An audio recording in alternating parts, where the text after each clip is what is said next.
Hola, ¿qué tal? Es un gusto estar una vez más con ustedes que me ven, que me escuchan, seas varón, seas varona. Estoy muy contento de estar haciendo lo que sería la tercera parte de este estudio que se llama el concepto de la iglesia. Me dirijo a aquellas personas que quieren conocer a Dios pues de una manera clara, simple. Casi nadie se detiene a querer explicar el por qué debemos de buscar de Dios. Simplemente lo hacemos pues porque nos dicen que lo hagamos. Pero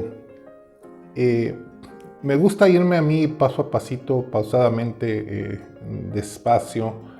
No quiero decir lentitud porque lentitud suena más a que cuando deberías de tomar cartas en el asunto, de cuando tendrías que echarle ganas, no lo haces. Pero vámonos poco a poco con estas enseñanzas y créeme, van a ser muy edificativas. Me dirijo pues también a la comunidad en la que yo pertenezco. Andamos alrededor ahí de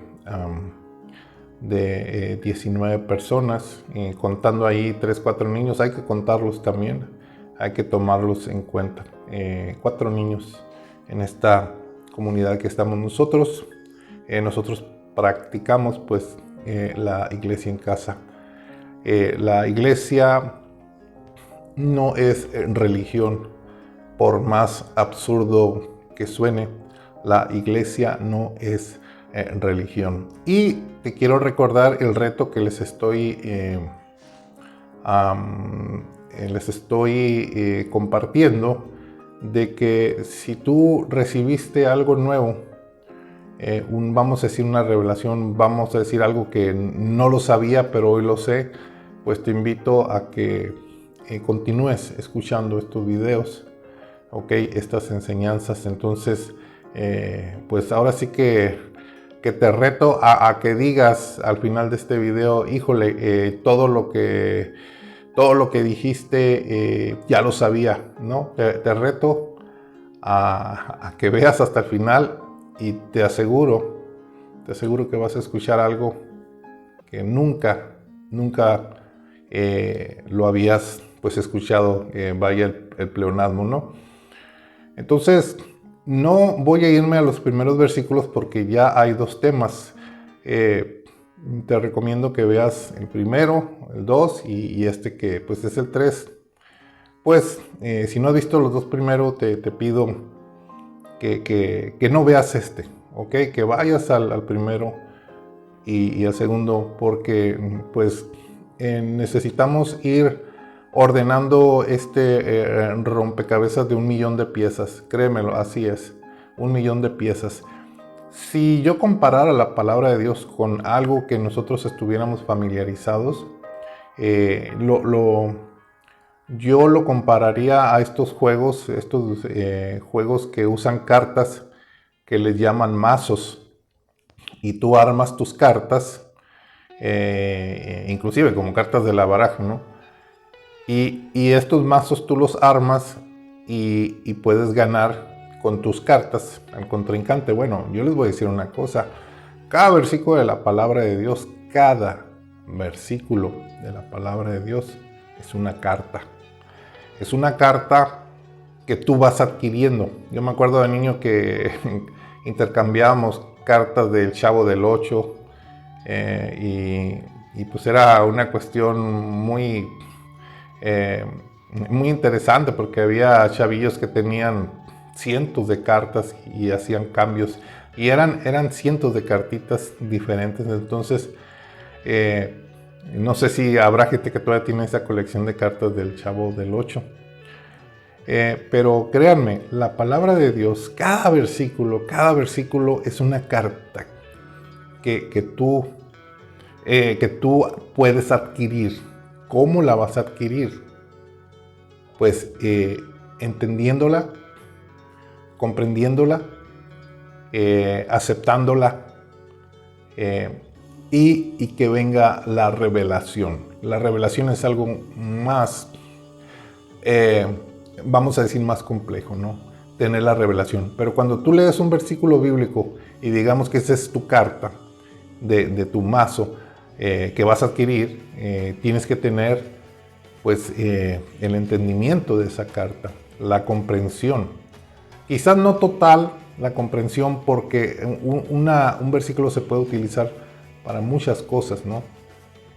Pero también quiero comentarles que la palabra de Dios no se trata de llenarte de conocimiento, vamos a decir, literario, bíblico, sino llenarte de vida, ¿ok? Cuando tú adquieres la vida por medio de cada versículo, por medio de las historias de la Biblia, entonces tú ya puedes usar el conocimiento. Es quizás confuso lo que yo estoy diciendo, pero si tú estás escuchándome en este momento y sientes algo agradable, aunque pareciera que no estoy diciendo nada, es que estás adquiriendo vida, vida que necesitamos, ¿no? Esperanza, un tipo de alegría que estés sintiendo en este momento, un tipo, y ya no alegría, descanso. Es lo que queremos hacer yo, tu servidor, servidor de Dios, servidor tuyo, y la comunidad en la que nosotros pues enseñamos la palabra de Dios. No nomás es enseñar la palabra de Dios, es tener una comunión con los hermanos, ¿sí? Entonces, este tercer tema es el concepto de la iglesia, capítulo 3. La iglesia es lo primero, lo más importante de la obra de Dios, de la obra del Creador. Si tú me dices, yo creo en Dios, pero no perteneces a ninguna comunidad, a ninguna congregación, entonces no estás entendiendo la obra de Dios. ¿Por qué? Porque el Señor, nuestro Creador, nuestro Dios, lo que quiere es formar un pueblo. Y ese pueblo, pues hoy se le conoce como la iglesia. ¿Ok? Entonces, no es suficiente decir, no, pues yo soy un buen padre, soy una buena madre, soy un buen hijo, una buena hija, un buen hermano, y trato de hacer el bien a los demás. No, cualquiera lo puede hacer. Cualquiera lo puede hacer, créeme, porque también hay gente mala, hay gente que trabaja para el crimen organizado, gente que se dedica a negocios ilícitos, y ellos saben hacer también caridad. Es más, mucha de esa gente hace más caridad que la persona que está bien con la ley, con la autoridad. Y no voy a entrar en detalles, ustedes me entienden. Aquí en México, donde yo vivo, el crimen organizado suele ayudar a las comunidades más pobres, y la gente pues bien agradecida, ¿no? Entonces, el ser bueno no es suficiente.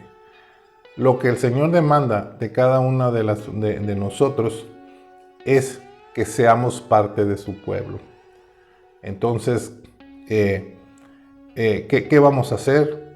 Pues pertenecer a un lugar. Ahora, yo no quiero mandarlos a un lugar así nomás por nomás, porque ustedes deben de saber qué tipo de lugar es al que ustedes deberían pertenecer. Yo una cosa sí les digo, que si ya en el lugar que ustedes quieren pertenecer o van a pertenecer, que sea una casa, no una denominación, entonces es mucho mejor.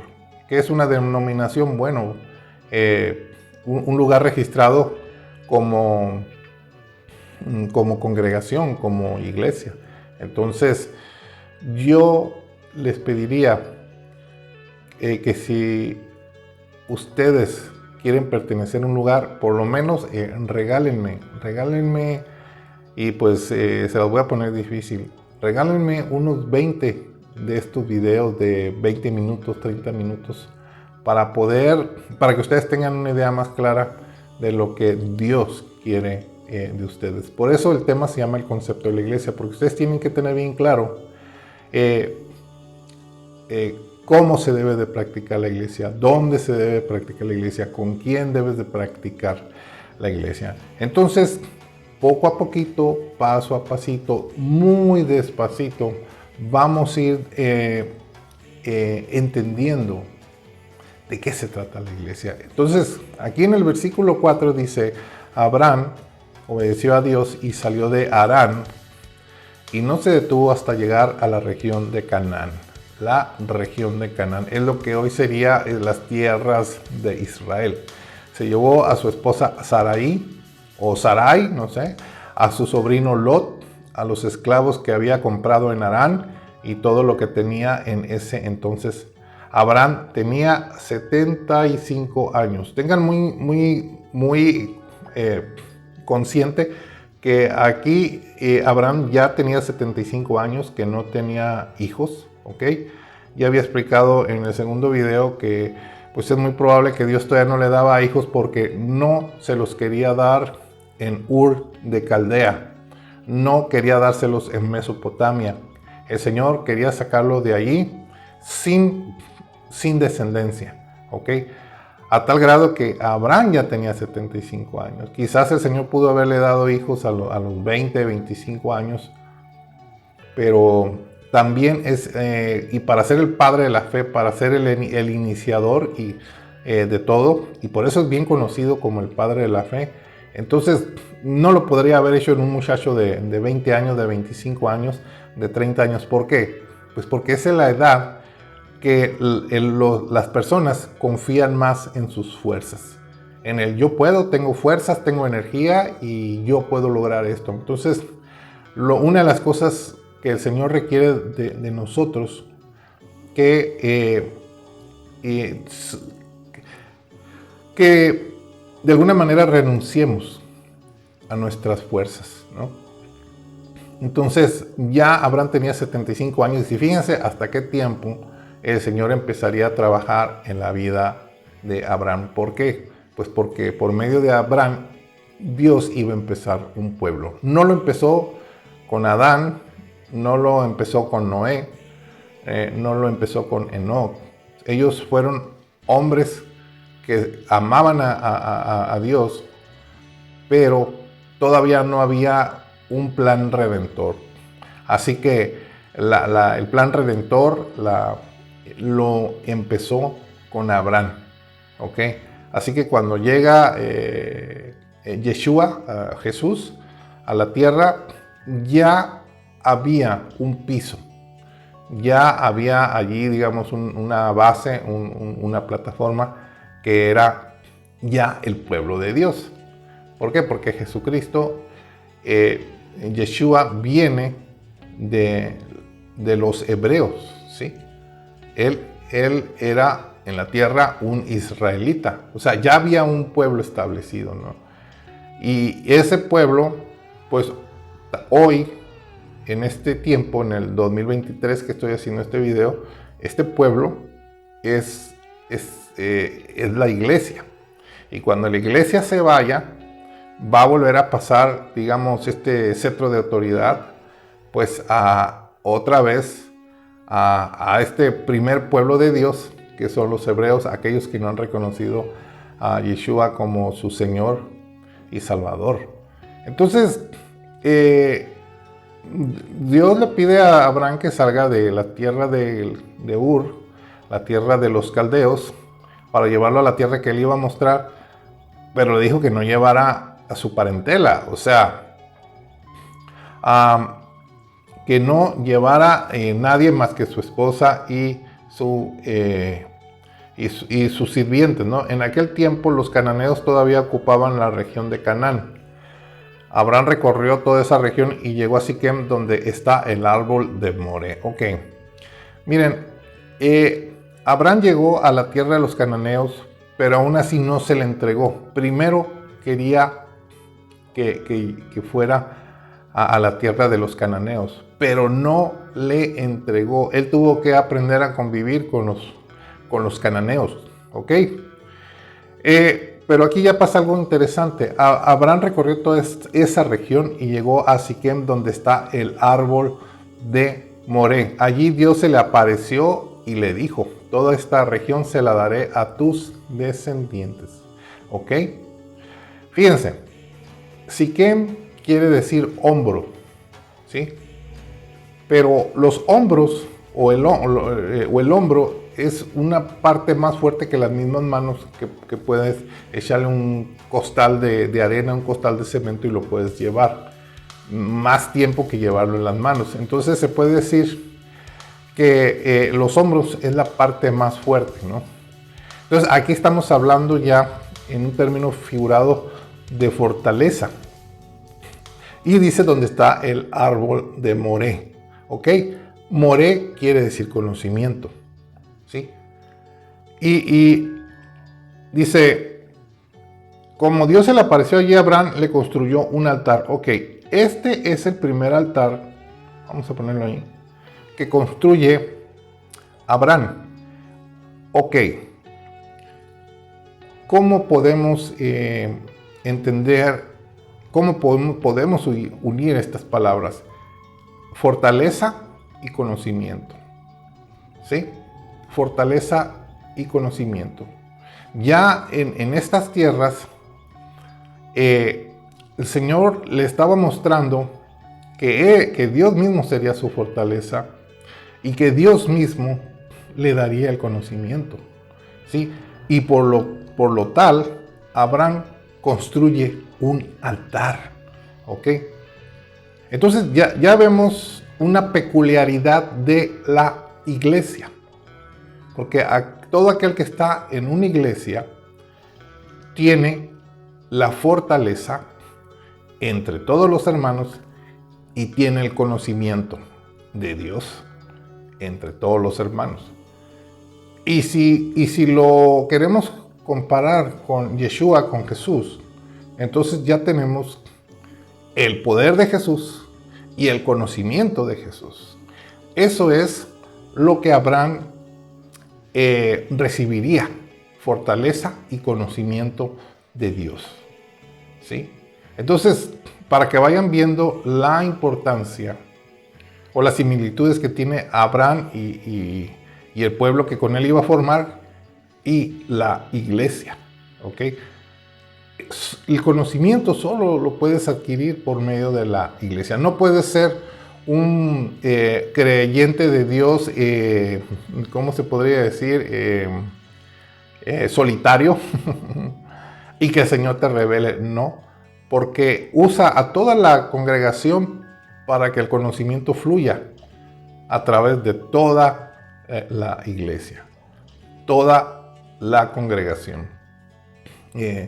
todos esos hermanos y hermanas que se reúnen, ¿sí?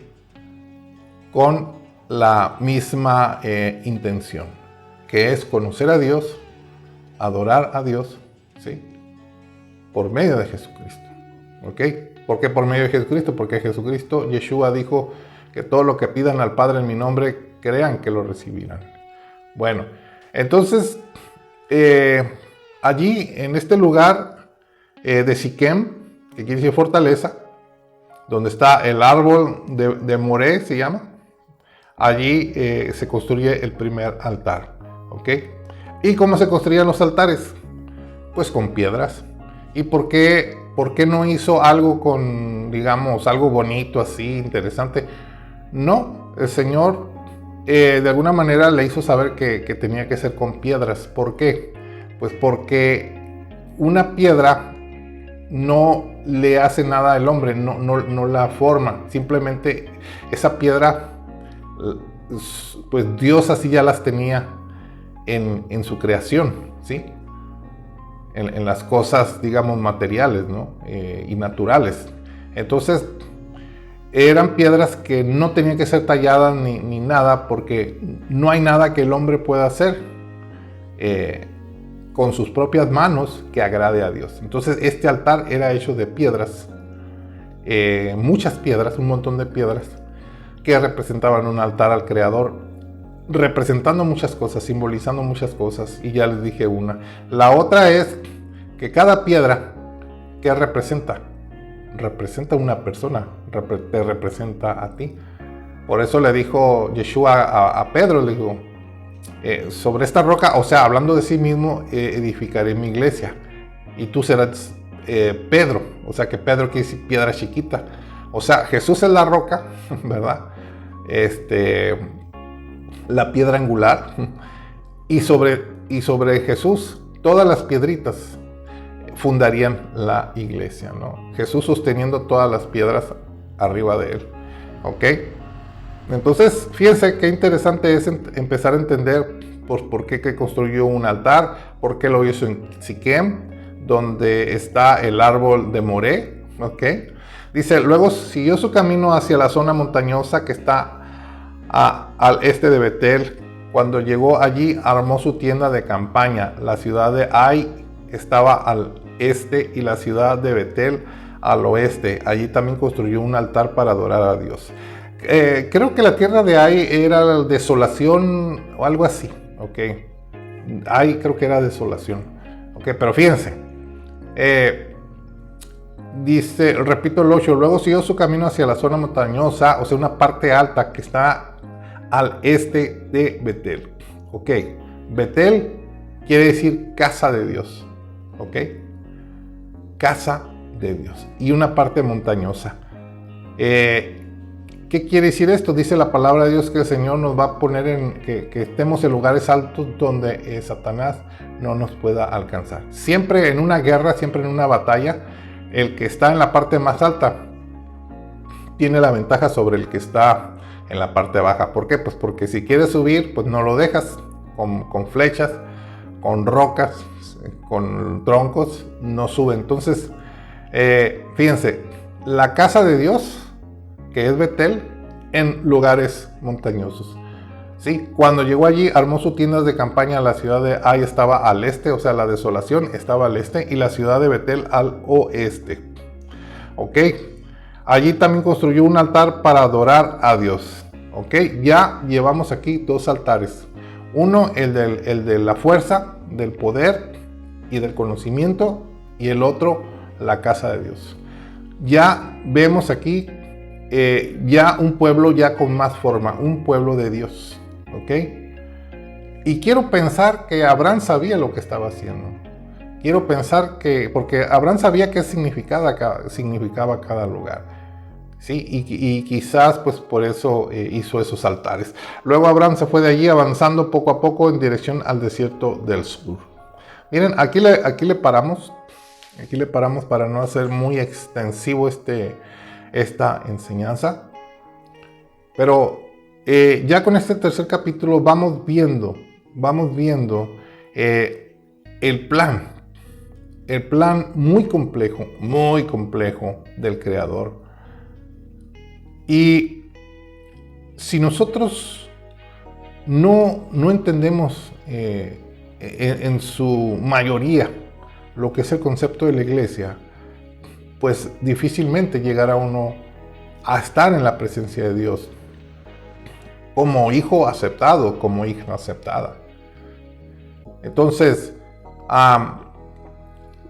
qué interesante que les comentaba que Betel quiere decir la casa de Dios, no la congregación de Dios, no el edificio de Dios, sino la casa de Dios. ¿Sí? Y ustedes dirán, entonces por eso la iglesia se tiene que practicar en casa. No necesariamente se tiene que practicar en casa, ¿no? Lo que no habla la palabra de Dios son de las denominaciones, ¿sí? Una matriz y que tiene una red de muchas iglesitas. Eso no lo encuentran en ninguna parte de la Biblia. En ninguna parte se habla de la iglesia denominacional, ¿sí? Lo que podemos ver más acercado a la iglesia denominacional pues eran las sinagogas, que todavía hay sinagogas, todavía hay sinagogas, pero son hebreas, ¿sí? Entonces la palabra de Dios no habla de la iglesia denominacional. Algunos me dicen, no, pero aquí dice la Biblia que los seguidores de Cristo adoraban a Dios en los templos y en las casas. ¿Okay? Y como dice templo, ahí dicen, bueno, pues mira, también se puede hacer un templo de Dios y adorar a Dios. No, cuando la palabra de Dios habla del templo, está hablando de las sinagogas, está hablando del templo de Salomón, por decir algo, ¿no? ¿Sí? Está hablando de eso, y eso era para los hebreos. Pero las casas, ¿para quiénes eran? ¿Por qué? Pues porque en ese tiempo pues ya querían circuncidar a todos y hacerlos al judaísmo. ¿Sí? Entonces no era necesario. Y después pues viene una gran enseñanza sobre la cuestión de si las personas se deben de circuncidar o no. Y no les voy a decir, bueno, de antemano les voy a decir que no es necesario. Y se los voy a explicar de una manera que se van a ir, como dicen, para atrás, ¿no? Para atrás. Y si ya lo hiciste, pues bueno, no pasa nada. Lo único es que cuando te hiciste la circuncisión, no siendo judío, hubo algo que no te explicaron. Y yo voy a hablar de eso. Y en la misma historia aquí lo vamos a ir viendo. No sé si en el 5º, 6º capítulo, 7º, 8º, no sé, pero vamos a hablar de esta cuestión también de la circuncisión. Y es una enseñanza muy hermosa, muy bonita, ¿sí? Y que vas a decir, ok, ahora entiendo esta cuestión de la circuncisión, ¿sí? Quisiera seguir hablando más, pero al final el que te tiene que convencer de lo que estamos haciendo es el Espíritu Santo. Él, si ya hasta este momento ya recibiste 1 o 2 revelaciones, pues bueno, ya te reto al siguiente capítulo a que me digas todo lo que dijiste, ya lo sé. ¿Sí? Muchas gracias por su tiempo, que el Señor los guarde, que el Señor les dé paz en sus corazones, pero que sea como una confirmación de estas enseñanzas que estamos teniendo. Ya lo dije, nos vamos a ir muy despacito, pero con contundencia. O sea, atinarle al mero centro, ¿no? Eso es lo que vamos a hacer.